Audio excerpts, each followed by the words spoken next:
We'll start with that crucial Lakers game. They got the win last night in Game 2. They held Minnesota to a season-low 85 points, leveling the series at 1-1. Luka led all scorers with 31 points to help the Lakers bounce back from Game 1 blowout loss. Head coach J.J. Redick said that the win was, quote, more about getting that urgency button switched back on. It was a very interesting game last night, Paul. It was. What did the Lakers prove by evening up the series last night? They proved that they can play with a sense of urgency, but I'm less optimistic about the Lakers because, I mean, I had them as a contender going into the playoffs. You know, when you put Luka and Brown on the team, you, expect big things, but they haven't played well, and particularly at home. They just haven't. And when I watch the contenders all around the league, the OKCs, the Celtics, the Clevelands, even the Golden State Warriors, they look pretty good in their first outings in the playoffs. And the Lakers, being that they're going on the road, which they haven't fared well in Minnesota, and I know that was pre-Luka, but I'm less confident in the Lakers for the simple fact that they haven't put a great game together. I don't know, LeBron hasn't really played well. We know Luka's going to be Luka, but I'm more worried about the role players. So even by evening the series, I'm just not optimistic that the Lakers are even going to win this series. I felt like Minnesota was content with getting the one win. It was like, all right, we did our job. We got home court advantage now. It's time to go home and take care of business. And I'm not sure, listen, I'm not sure Lakers, the way they've been playing, can get a win in Minnesota. And if they don't, this is going to be a short playoffs for the Lakers. Yeah, you know, they played better, more hustle on defense better. They were active, hands. I mean, they was active. You didn't get the 21 threes knocked down. In fact, they shot 20% from three. Both teams did. That's not good. Offensively, they could do a better job. The second unit obviously can. They came away with 13 the first game. This game, what do they have? Same as that. Yeah, same exact, 13. So you gotta do better from your bench perspective. You know, and look, the sense of urgency obviously was important to change things around, and they did get better at doing that in terms of the defense. Offensively, not so good, even though they shot 100% from the free throw line. They are free throws, they are free, you need to knock those down. I'm not like Paul. I understand that the home court has flipped in favor of Minnesota, but at the same time, Minnesota hasn't been a juggernaut at home to the point in the postseason, to the point where you fear, oh, we can't go into Minnesota and win. They just, you know, teams have gone in there and have won in the past, and I think the Lakers can do the same. Yeah, we're not talking about like the Warriors' home court advantage, where you feel like that's a call. Or even at a point to Lakers' home court advantage. Yeah, no, fair. I think the one thing that they proved was that they didn't take the Minnesota Timberwolves seriously coming into this series, because there was none of this urgency in Game 1, and they did come with that. And I don't know, to Paul's point, whether they're good enough to have that kind of arrogance that we can slow roll our way into this series or any other one. Look, Game 2 looked like they were prepared and they brought the intensity necessary, but I wouldn't say that they proved that they're the better team. I feel like both teams, like Minnesota played as badly in Game 2 as the Lakers did in Game 1. And yet Game 2 was still there for the potential taking from Minnesota as badly as they played in the first half. Ant Edwards missed a three that could have taken it to 6. He had a turnover in transition that could have made it a 2-possession game. Those things didn't happen. And so the pressure was never on the Lakers to the point that it could have been. But, you know, I was wondering after the first couple of minutes, or certainly first quarter and a half, was I too hasty in jumping off of the Lakers winning the series? And as the game went on, I felt like, no, this is the issue that they have. Even when they play well, they have difficulty sustaining it because they don't have a bench.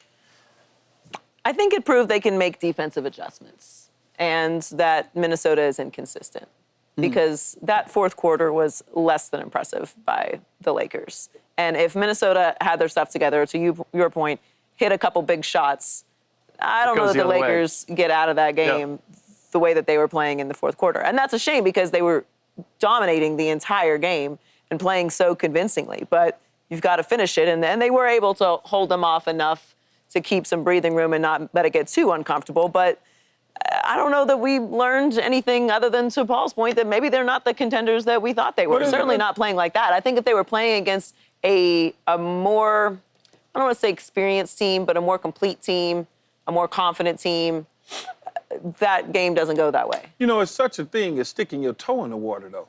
Like trying to get a feel in game one of what your opponent is, what it's going to be like, and then all of a sudden you get popped and you come back and you make the adjustments that we all talked about, the 21 threes, the way that they were playing. Those adjustments were made. So to throw water on it as if they just look so awful that they can't win another game. They looked excellent. I wouldn't do that. They looked excellent through 3 quarters. 3 quarters. And guess what? And they rebounded really well. And they didn't lose the game. They didn't lose the game. Had they You're lost not the saying game, you know what, but I don't know if weren't they- getting a little tight in the fourth? No doubt he was. Because that's not my team, and I was I'm trying like, to remember if my eyes was open in the fourth quarter, was they tight? this is looking like they could let this one slip away, and we're going to be having a very different, rowdy conversation. No, it's on the true. show tomorrow. It started to look as though, but like you mentioned, Ann had the crucial turnover. But see, when turnovers and things start happening in games, I credit the other team that forces you to make those mistakes. I've always and they had done some that. big defensive moments down the stretch when things started to get close. I just didn't leave. I didn't turn that game off thinking, you know what? Really solid performance by the Lakers. Right. Impressive. Yes. Yeah, that's what I'm saying. When I look at the contenders, we all looked at who we thought the contenders was this weekend or this last couple of days. OKC, did they show you like, oh, they could? Yeah. The Celtics didn't play well, but they still showed you. Cleveland, even Golden State. Like, when we put the Lakers in that category, I have the Lakers in the Truth Lounge. You know, I'm gonna have to let them get out in general admission now. I don't know if No, they can you hang had out. us in No, you're general not behind the admission. velvet rope. You had us in general admission. No, hey, I'm gonna have man. to put them outside in the line then. I'm gonna have to let them stand back Get in the line. bouncer. Yeah, nope. Hold on. Hold on, y'all can't come in this time. So that's the way they look. Even though they won, they look like, hold on. But the adjustment that they needed to make, we talked about this the other day. The defensive adjustments. aside, They just defensive played adjustment harder. was It looked better. like. I don't know Yeah. if it was the defense. They just played Yeah, harder. yeah. And they had Minnesota took bad shots. They But didn't play the same could we way. force you to take those bad shots? Yeah, of course. They Some of it. also did a good job of getting Minnesota in foul trouble That helped. early. Yeah, they had a lot of fouls. Yeah. So that's the story of the game. But I feel like Minnesota not showing up the way they did in game one had as much to do with this result as the Lakers upping their game. Like, I'm waiting to see that's both true. teams at their best. But when we put then where does it when go? we put DiVincenzo in foul trouble, Well, unlike Nas game Reed in one, foul trouble, that Nas was Reed big. in foul trouble, Yep. unlike game one, give us our credit. We did that Yeah. by playing aggressive. I'll tell you this, though. Human nature for teams going on the road, human nature. When you go into somebody home and you take game one, human nature is to kind of take a step back. Which know, they all right. did. They did. And that's what it looked like. And you like, all right, we always say this going to playoffs. And we went on the road, we was like, we got to get one game. We got to get, once you get that one game, all right. Let's see if we can steal We can another steal one. this one. but- If not, okay, Yeah. we about to go home and take care of business. But they did their job. They stole one. They took the home court advantage. That now. that may be true. Guess what? We going to Minnesota. So guess what we get ready to do? We gonna steal one. sound like that. We gonna sit back. We gonna go, yo, can we steal one? We gonna do the same thing. Yeah, but now they got momentum. The crowd is gonna go crazy. Luka's had real estate in Minnesota. I get it, but the Laker team lost both games there. So it's gonna hit some guys like Jackson and Vincent. They might not play as well on the road. Jackson can't play worse. Yeah, they're not gonna play that good on the road like they can at home because that crowd, when I tell you that first playoff game on the road is something different, especially for the role players. Yeah. I understand. I appreciate you. They gonna Appreciate you. need the thing about winning on when you don't have home court advantage. Your role players have to find a way to win you a game. You expect what you expect from your stars, but your role players. Think about this: Minnesota won game one not because of Anthony Edwards. The role Right. players was balling though. role Yeah. players. Yeah, they was balling. And that's what it's gonna take. Our for the role Lakers. players have yet to show up. Exactly. But maybe they switch over when we get to Minnesota. Yep. Well, during a pivotal point in the third quarter, head coach J.J. Redick called a timeout, and he was heard laying into his players. Redick has impressed in his first season with the Lakers, and LeBron talks about how the team reacted after his coach's outburst. Let's take a listen. I mean, I'm old school, Key, and that felt like, I know JJ, that was cool, he did that, and I know everything looked like he laid it on his team. It was cute. I've had coaches that grilled their team. Let me tell you, this the huddle, they gonna be right here. Look at you, right in your eye, you, and you. He ain't gonna be walking that way. Yep. He gonna make you feel it. That's how you let your team not know. walking And that was good for though, Twitter man. and Instagram. That was good for social media. Yeah, though. it's good. But it worked. It worked. It got the job done. Were you able to handle getting yelled at? Yeah, because I come from that growing up. You know, growing up in these schools in Inglewood and then Kansas. By the time I got to the NBA, you couldn't go. You couldn't tell me nothing. I was ready. I Keyshawn though. Keyshawn got coached like that. He got coached like that. Yeah, I ain't had no problem getting yelled at. I had no problem at all. I got dog cursed a lot. I didn't have a problem with it. Parcells used to just go ham. Did it depend on who was yelling at you?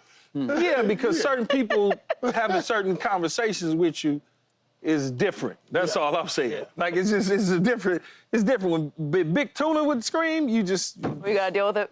Yeah, you just deal with it. Yeah. Well, do you think that JJ Redick should get more credit for the Lakers' success, Key? I think he's getting plenty of credit as it is already. How much more credit does he need? We've already given him a million flowers.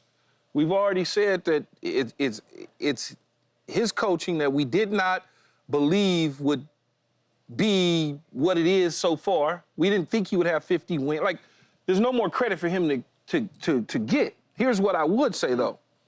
He coached up yesterday. Whatever that is that we just saw, whatever it is. It worked. It worked. Yeah.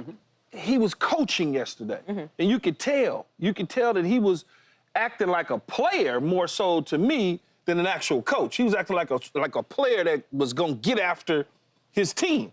So he's gotten plenty of credit. He's done a tremendous job, man. I don't know how much more damn credit he's supposed to get. Yeah, I think he's getting the appropriate amount Yeah, absolutely, 100%. of credit for the success that they've had. Also, we didn't cook him in game one when they lost.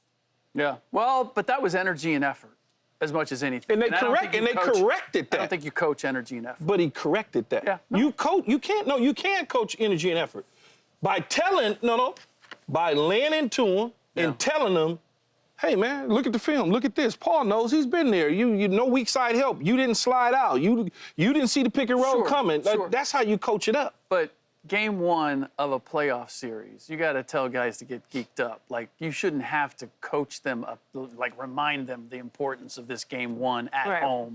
That's where I don't think it's coaching. I don't think he gets enough credit simply because he's a first-year coach. This is the first time he's in these playoff situations, and he's coaching Luka Dončić and LeBron James.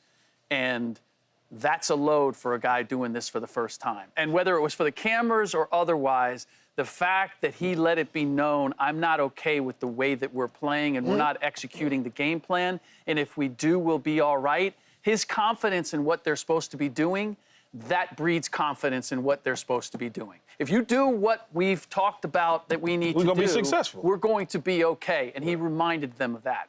The other adjustment that I thought was really good is we remember from game one, like, where were they lighting the Lakers up? From the corner threes, right? And he made an adjustment where he flattened the defense and he basically said, we're gonna let you drive. If you're gonna drive, but we're not gonna give you up those corners. You're gonna have to throw it back out. And that's a much more difficult pass to make. And it didn't look like the Timberwolves were prepared for that, or as I think Paul believes, like, they don't necessarily have the playmakers that are comfortable making that pass. Yeah. I thought that was a great adjustment. No, I think he did a great job with adjustments. Do you think he deserves more credit? Well, I don't think there's no credit need to be given out yet, because when you coach, even though you're a first-time head coach with no coaching experience, you're coaching LeBron and Luka Dončić. So you take it the other way, like that's a gift. That's a gift. Like, what first-year head coach gets that? You know, so the expectations around Lakerville, once you get the third seed, yeah, that was cool. It's Laker Nation. Whatever you want to call it, Keith.